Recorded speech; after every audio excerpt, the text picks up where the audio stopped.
নমস্কার বন্ধুরা, অনেক দিন পর আবার আমার চ্যানেলে ভিডিও ছাড়ছি, কারণ এক সপ্তাহের জন্য আমি আসামে কামাখ্যা মন্দির ট্যুরে গিয়েছিলাম। তো সেই কামাখ্যা মন্দিরে যাওয়া কিভাবে যাবেন, আপনারা যদি চান অবশ্যই ভিডিওটাকে ফলো করুন।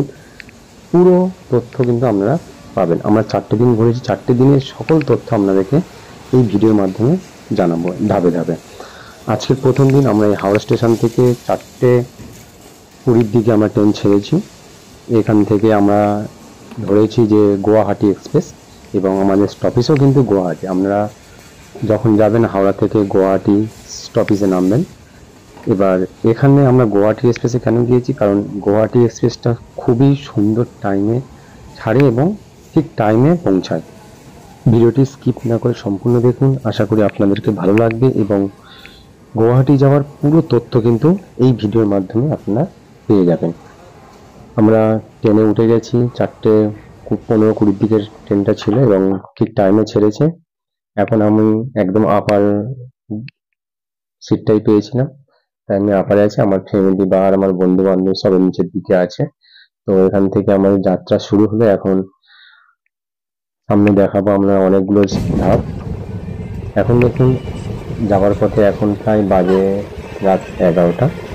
এই 11টার দিকে দেখুন রাতের যে পরিবেশ, শান্ত পরিবেশের মাঝে দেখুন একটি কারখানা দেখাচ্ছি। এটা অসাধারণ লাগছিল, তাই আমরা দেখানোর জন্য ভিডিওর মধ্যে শুট করলাম। এবং পরপর দেখতে থাকুন, আপনাদের অবশ্যই ভালো লাগবে। আর আমাদের ভিডিওটি ভালো লাগলে অবশ্যই আপনারা ভিডিওটি শেয়ার করবেন, এবং আমার চ্যানেল নতুন হয়ে থাকেন তাহলে অবশ্যই সাবস্ক্রাইব করে পাশে থাকা বেল আইকনটি প্রেস করতে কিন্তু ভুলবেন না। সাবধানে।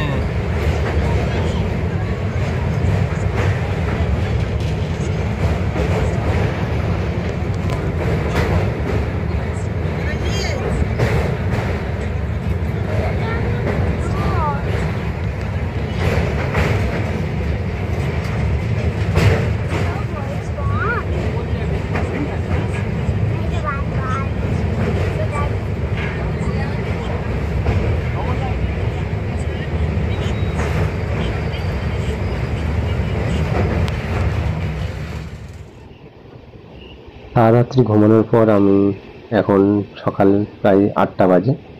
এখন আমরা আসামে মানে প্রবেশ করে গেছি। আসামের পরিবেশটা আমাদের সামনে তুলে ধরলাম। দারুণ, মানে যেটা এই প্রকৃতি যে সৌন্দর্যতা, বিশেষ করে সকালের সৌন্দর্যতা আপনাদেরকে দেখানোর জন্য আমি এই ভিডিওটি করলাম।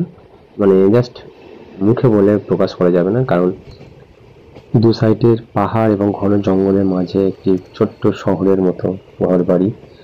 এখানে অসাধারণ প্রকৃতির যে সৌন্দর্যতা, যেটা দেখুন না দেখলে কল্পনা করা যাবে না। আমি সকালের বেলা ঘুমে থেকে উঠে ব্রাশ করার সময় এই ভিডিওটি করলাম। জাস্ট মানে পরিবেশটা অসাধারণ আমার লেগেছে, তাই আপনাদেরকে তুলে ধরলাম। এবং দেখুন আমরা দেখতে দেখতে অনেকটা সময় পার করে এখন 10টা 14। এই 10টা 14 আমরা গুয়াহাটি এক্সপ্রেসে করে গুয়াহাটি স্টেশনে নামলাম। এখন আমরা 4 নম্বর প্ল্যাটফর্ম, এখান থেকে আমরা 1 নম্বর প্ল্যাটফর্মে এসেছি। এখানে এসে একদম প্রথমে দেখবেন আপনারা একদম থানা, গুয়াহাটি স্টেশনের কাছে দেখবেন এখানে থানা আছে। থানার কাছে দেখবেন পরদেশি হোটেল। এই পরদেশি হোটেলের পাশে কিন্তু আপনি খুব কম রেঞ্জে হোটেল পেতে পারেন, যেটা আপনার 600-700 টাকায়। এবং আমরা এই পুলিশ স্টেশনটা পার হয়ে এই সাইডের দিকে চলছি, কারণ আমরা এই সাইডেই আমাদের হোটেল নেওয়া আছে। এখানে পরপর প্রচুর হোটেল আছে। আমরা এই হোটেল এসে আপনি যে কোনো একটা হোটেল নিতে পারেন। যেহেতু আমরা শুধুমাত্র কামাখ্যা দেখবো না, আরো অনেক সাইট সিন দেখবো, তার জন্য আমরা এখানে নিয়েছি। আপনারা চাইলে গুয়াহাটি নেমে এখান থেকে বাসে বা প্রাইভেট গাড়িতে করে আপনারা কামাখ্যায় চলে যেতে পারেন। যদি আমরা শুধু কেবলমাত্র কামাখ্যা ট্রিপ থাকে তাহলে ওখানে হোটেল নিতে পারেন। যেহেতু আমরা অনেকগুলো সাইট করেছি তাই আমরা এখানে হোটেল নিয়েছি। এটা প্রপার আমাদের পশ্চিমবঙ্গের কলকাতা সিটি। এখন এই জায়গাটা এখানে সিটি, এখানে আমরা একটা হোটেল নিয়েছি। এখানে আমি যে হোটেলটা নিয়েছি এটা রেঞ্জ ছিল 1200 টাকা করে পার নাইট। কিন্তু এই হোটেল জয়দুর্গা, ভুল করেও কিন্তু আপনাকে রিকোয়েস্ট করবো আপনারা কেউ এই জয়দুর্গা হোটেলে যাবেন না, কারণ এটা স্ক্যাম চলে। আমাদেরকে বলেছিল 1200 টাকা হোটেলে 4 জন থাকা যাবে, কিন্তু পরবর্তী সময় আমরা যখন হোটেলে সব কিছু অ্যারেঞ্জমেন্ট করে যখন হোটেলে ঢুকলাম, তারপরে বলছে 3 দিন বেশি থাকা যাবে না। যার কারণে আমাদের একটা হোটেল মানে একটা রুম বেশি নিতে হয়েছিল। এরপরে আমরা দুপুরে লাঞ্চ সেরে বেরিয়ে গেছি সাইট সিন দেখতে। এইখানে এসি বাস, সেটা এখানে পরিষেবা ভীষণ ভালো, মাত্র 10 টাকায় আপনারা এসি বাস চড়তে পারবেন। এই এসি বাস করে আমরা, এবং চার্জার এসি বাস, এখানে করে আমরা সাইট সিন দেখতে যাচ্ছি। তো আপনার সাথে থাকুন এবং সাইট সিনগুলো অবশ্যই দেখবেন, খুবই সুন্দর। আমরা যে স্থানে ছিলাম সেই স্থানটির নাম ছিল পল্টন বাজার। আর সেই পল্টন বাজার থেকে বাজার থেকে আপনি দেখবেন ইলেকট্রিক যে চার্জার বাস আছে, ওই বাসে উঠে বলবেন যে বিশিষ্ট মুনি আশ্রমে যাব। তো ওখান থেকে বেশ কিছুটা দূর এই বিশিষ্ট মুনি আশ্রম। আমরা এখানে এসে পৌঁছে গেছি। এখান থেকে বাস থেকে নেমেই আমরা এগিয়ে চলছি। যিনি তারাপীঠে সবার জন্য যে তারামায়ের চরণ বা পাদুকা চরণ রেখে দিয়ে গেছিল, সেই বিশিষ্টমণি আশ্রমই হচ্ছে এটাই। এই যে বিশিষ্টমণি আশ্রম আসামে অবস্থিত, এই বিশিষ্টমণি তারাপীঠে মায়ের চরণ দিয়ে এসেছিল। এবং এই স্থানে 3টি নদীর সঙ্গম স্থল আছে, যেটি এই মুনি আশ্রমের পাশেই আছে।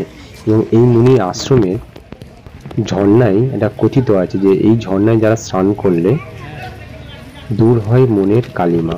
আর এখানেই আছে বিশিষ্ট মুনির পাথরের দেহাংশটা। এবং এখানে ছবি তোলাটা পুরোপুরি নিষিদ্ধ, তাই মন্দিরের ভিতরে আমরা ছবি তুলতে পারিনি, এবং তাই আপনাদেরকে সেই হিসাবে আমরা মুনি আশ্রমের যে সমাধিস্থল যেটা আছে সেটাকে আপনাদেরকে দেখাতে পারিনি। আমরা এছাড়াও আশপাশে যে সবটাই আপনাদেরকে দেখানোর চেষ্টা করেছি। অবশ্যই আপনাদের ভালো লাগবে, ভিডিওটি সম্পূর্ণ দেখুন এবং আমার সঙ্গে থাকুন।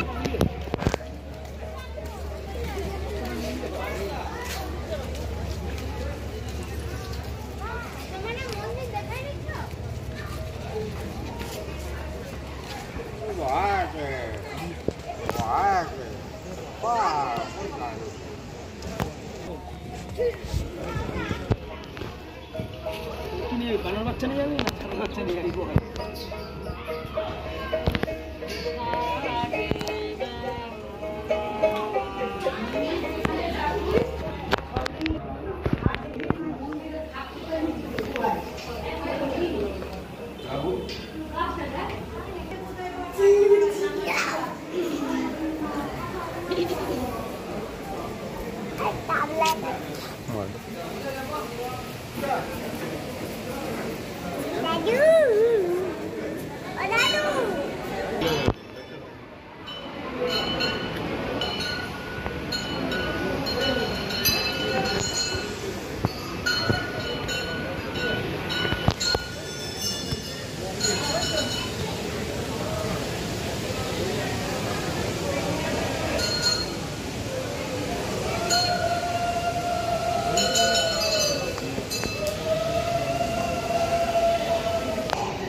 এই হচ্ছে সেই স্থান যেখানে বিশিষ্ট মুনির দেহটি সমাধিস্থল করা আছে এবং পাথরের রূপে। এখানে দেখুন, যখন আমরা নামছিলাম ভিডিও করতে করতে, তখন ভিতরে থেকে পুরোহিত আমাদেরকে ভিডিও করতে বারণ করে দিয়েছে, তাই ভিতরের গর্ভগৃহের ভিডিওটি সেই হিসাবে আমরা করতে পারিনি। এই দেখুন, ব্রাহ্মণ আমাদেরকে ভিডিও করতে বারণ করছে ওই হাত দেখিয়ে, তাই ভিডিওটা করতে পারিনি। এখানে স্টপ রাখলাম।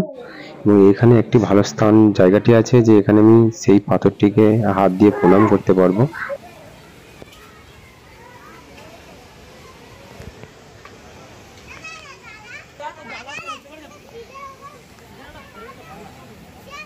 ফটো উঠবে তাই না?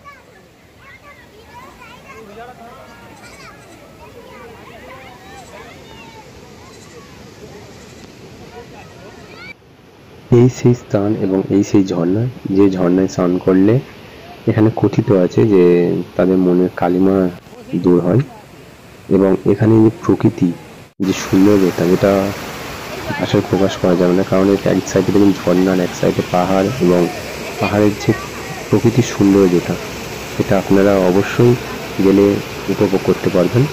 এবং চেষ্টা করেছি আমি ভিডিওর মাধ্যমে যতটা সম্ভব আপনাদেরকে তুলে ধরার। তো দেখুন এবং উপভোগ করুন।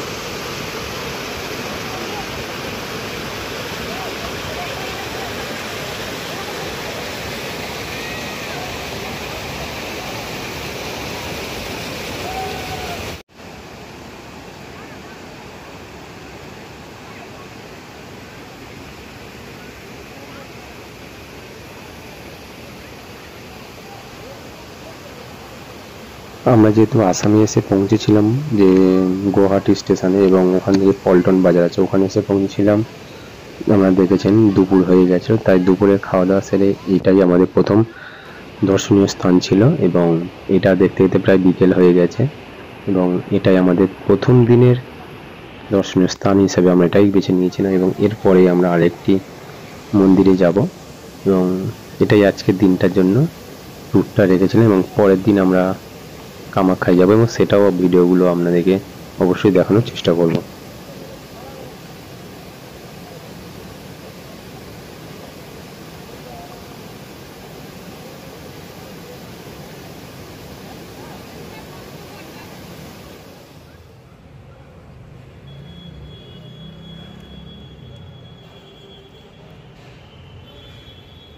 আমরা এখন চলে এসেছি পল্টন বাজারের কাছাকাছি একটি নেপালি মন্দির, যেখানে ভোলা মহেশ্বর আছেন এবং শ্রীকৃষ্ণ আছেন। এখানে এই মন্দিরটিও খুব সুন্দর, নেপালের যে মন্দিরগুলো হয় সেই আদলে তৈরি নেপালি মন্দির।